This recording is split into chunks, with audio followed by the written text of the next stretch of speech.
Peace be with you. Friends, last week we looked at the 20th chapter of St. John's Gospel, one of the great resurrection appearances. And this week, on the third Sunday of Easter, we have a passage from that magnificent 24th chapter of Luke. That includes the Road to Emmaus story. It's been called the sort of masterpiece within the masterpiece. Chapter 24 is just incomparably rich. And the story for today opens up with the two disciples having encountered the Lord and come to know him in the breaking of the bread. They've now made their way back to Jerusalem, and they've found the 11, and they tell him the great news. And then listen, while they were still speaking about this, he, Jesus, stood in their midst and said to them, "Peace be with you." So we saw this last week, didn't we? The risen Christ appears always on his own terms, in his own way. We have to avoid the Thomas temptation. Unless I see, unless I verify, unless things happen on my terms. Well, that's not the right attitude of faith. That's trying to manipulate the experience. No, the risen Christ always comes as a grace on his terms. They were startled and terrified, and they thought they were seeing a ghost. But he said to them, "Why are you troubled? Why do questions arise in your heart? Look at my hands and my feet, that it is I myself." There's again that motif we saw last week. Jesus says shalom, but he also shows his wounds. Don't forget what the sin of the world has done. Don't forget resistance to Christ. But that resistance is overcome by the ever greater shalom of the Lord. Then listen now as he presses on. "Touch me and see, because a ghost does not have flesh and bones, as you can see that I have." Now, what I want to do, everybody, is pause here, because as I mentioned last week, when we're talking about the resurrection, we're talking about the central point of Christian faith, the hinge upon which the whole of Christianity turns. So to understand what we're dealing with here is exceptionally important. Go back to this time and place. Go back to the Eastern Mediterranean first century. There were a lot of views floating around about what happens to us when we die. So stay first in a Jewish context. There are lots and lots of texts in the Old Testament, and this became a standard view for many Jews, that, when we die, we die. We simply go back into the dust of the earth. Dust, and to dust you shall return. Think of the psalmist who says, Lord, can the dust give you praise? He's saying, look, keep me alive. Now that I'm alive, I can praise you, but once I'm dead, I just return to dust. So one view is that this life is it. That's all there is. We die, and we die like any other animal. Another view within a Jewish context, you can see it in a lot of texts in the Old Testament, is that the dead go to a shadowy place called Sheol. No one wants to go to Sheol. No one is looking forward to it. It's not some place of fulfillment and peace. It's a kind of shadowy half-life. A bit here, if you look in the ancient Greek stories and myths, read the Iliad, the Odyssey. When the great heroes are doing their work here on earth, well, that's when they're in the bright light of the sun, and people can see what they do and can praise them. When they die, they go into a similar kind of shadowy underworld. They're around, but they're not, in the bright light of fame.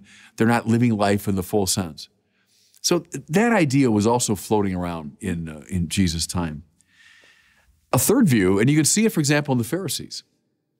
The Sadducees were the ones who said, no, when you die, that's it. You just go into the ground and that's it. But the Pharisees said, no, we believe in the resurrection of the righteous at the end of time. The idea here is that, people die, and then eventually, at the close of the age, at the end of time, the righteous dead will come back to life. That view was also around at the time of Jesus. And then broaden the perspective out. Look in the Greek and Roman world. You read the texts of Plato, and you find a view that, it's very interesting to me, is very common today. In fact, I think even a lot of Christians, if you scratch the surface of their belief, they're going to come up with kind of a Greek idea, which is this, that the soul, the spirit, is kind of buried inside the body. Plato says it's imprisoned there. And the whole point of the philosophical life and the spiritual life is to effect a kind of prison break. The soul can finally escape from the restrictions of the body, and then it can live on in this purely spiritual realm. As I say, I think a lot of even, Bible-believing people think of heaven that way, that I've somehow just left the body behind, and now my soul goes on. You see that in Roman mythology, and even in Roman public life. There was a view that some great heroes, like the generals and the emperors, after they die, would go up to the heavenly realm, live with the gods on Mount Olympus. There's a famous story about the Emperor Vespasian on his deathbed, and he senses death coming. And he says to one of the people, well, I think I'm becoming a god. So that was a Roman view, not unlike the Greek view, that, after we die, the soul escapes from the body. Now, here's the interesting thing, everybody, and I want you to listen carefully because this is the hinge idea, right? If Christ has not been raised, we're still in our sins. If Christ has not been raised, we're the most pitiable of people. So this is the hinge idea of Christianity. Notice, please, how none of these things that I've described is on offer here. So clearly not saying that Jesus died and then just went back into the dust of the earth. No, clearly not. They're talking about Jesus risen from the dead. They're not talking about Sheol at all. They're not saying, oh yeah, Jesus died and he went to Sheol and maybe his ghost kind of came up from Sheol. Remember that story? It's in 2 Samuel about the witch of Endor who calls forth the shade of the prophet Samuel. Call him up from Sheol. This is exactly why in the story, they think they're seeing a ghost. So they're operating out of that perspective, like, oh, maybe this is a ghost come up from Sheol. But that's not what's being described. Nor are we talking about, oh yeah, when all the righteous dead come to life at the end of time. No, this isn't the end of time. This is in the middle of time. This happened to them around the year 30 AD. It happened in this identifiable place. They're clearly not talking about Jesus' soul escaping from his body and going up to heaven. They're not talking about Jesus becoming a god like Vespasian, the Roman emperor. You see the point? None of the typical ways of understanding life after death is on offer here. What are they saying? This Jesus, whom they knew, this particular Christ, whom they saw crucified. And there's this old theory, goes back to the 19th century, that maybe he didn't really die on the cross, he just swooned. Come on. The Romans were expert at putting people to death.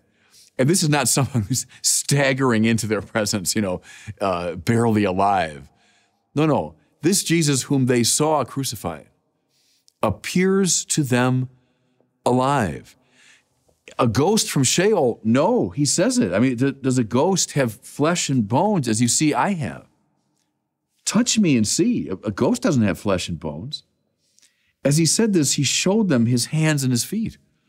We're not talking about some ghostly presence or, up there somewhere in heaven. No, this is the Jesus whom they knew. And then I love this detail because it's funny.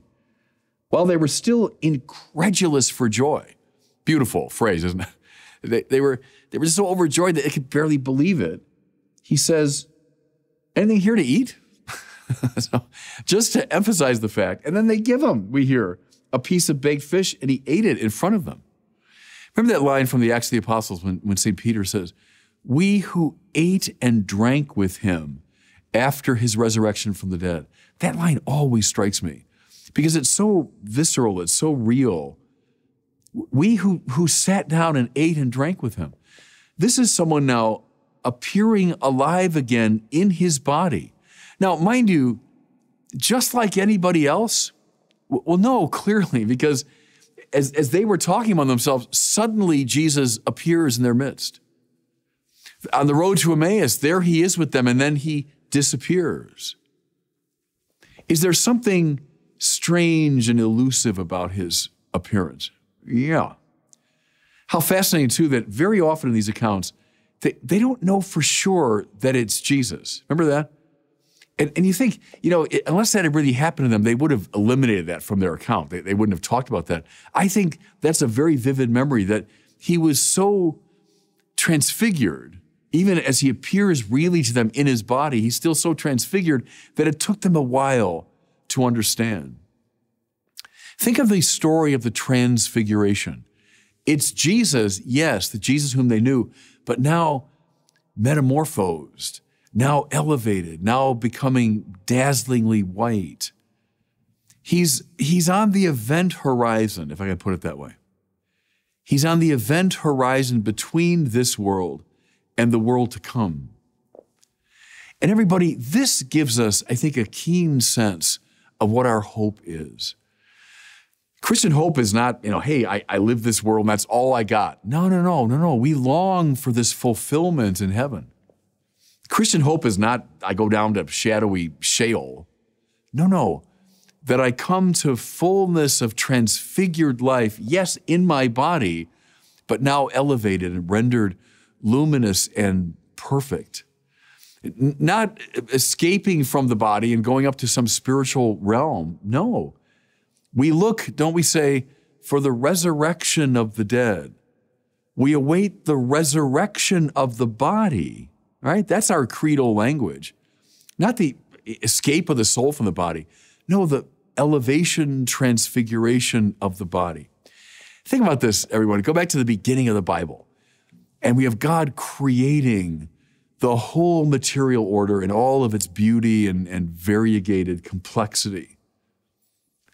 Do you think God just wants all that to just fade away? He's done all that and it amounts to nothing. The whole idea is to escape from all that. No. I'm creating a new heavens and a new earth.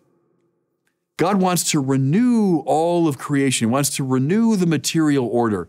All of that is implied and contained in this idea of the resurrection.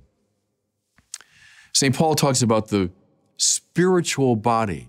That's his way of gesturing toward this paradoxical reality. Paul, mind you, who saw him. Paul, who was the enemy of the faith, right, persecuting it. And then his whole life is changed because he met him. He met him on the road to Damascus. This is what we're talking about, everybody. This Jesus, in his body, bearing his wounds, eating and drinking before them, and yet transfigured, elevated to a higher pitch. This is what we celebrate during this Easter season. I'll close with this. I think one way to move spiritually through the Easter season is to cultivate your capacity for surprise. What God has in store for us, it's not nothing, not going back to the dust of the earth. It's not the soul leaving the body behind. No, eye has not seen, ear has not heard what God has planned for those who love him. Cultivate your capacity for surprise. Cultivate your capacity to imagine a spiritual body. That's at the heart of Christian hope. That's at the heart of our Easter season. And God bless you.